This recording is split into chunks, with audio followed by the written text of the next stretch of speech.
दिल्लीतील आंदोलकावरील लाठीचार्जच्या निषेधार्थ उमरखेडमध्ये जनआक्रोश आंदोलन. राष्ट्रपतींना निवेदन.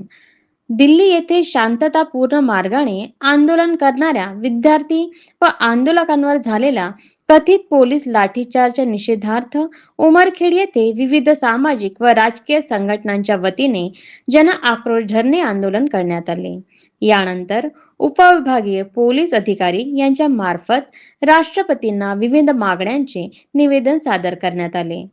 आंदोलनकर्त्यांनी निवेदनात म्हटले आहे की शांततापूर्ण आंदोलन करणाऱ्या नागरिकांवर पोलिसांनी बळाचा वापर करून अमानुष लाठीचार्ज केला. या घटनेत अनेक विद्यार्थी, तरुण, महिला, ज्येष्ठ नागरिक व आंदोलक जखमी झाल्याचा दावा करण्यात आला आहे.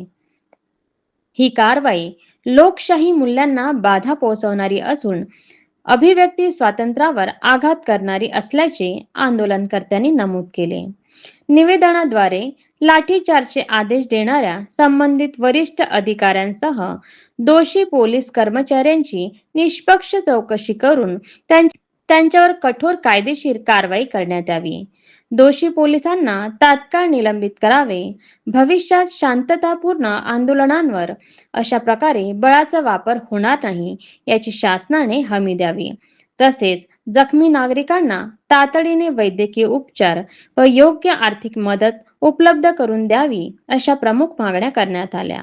यावेळी सुनील पाटील चिंचोळकर, देवानंद पाईकवार, शाहरुख पठाण, संतोष ठमके, शुद्धोदन दिवेकर, गौतम नवसागरे, जॉन टी विनकरे, संदीप राऊत, राजू आगिरे, प्रवीण इंगळे, भीमराव खंदारे, सिद्धार्थ दिवेकर, प्रफुल्ल दिवेकर, श्याम धुळे, किरण दवणे, ॲडव्होकेट शंकर मुनेश्वर, वसंतराव देशमुख, सुनील लोखंडे, अर्जुन बर्डे, अविनाश सोनोने, गजानन भोयर, अन्नपूर्णा बनसोडे, स्वरांजली वाघमारे यांच्यासह विविध सामाजिक व राजकीय संघटनांचे पदाधिकारी आणि उमरखेड शहरातील नागरिक मोठ्या संख्येने उपस्थित होते.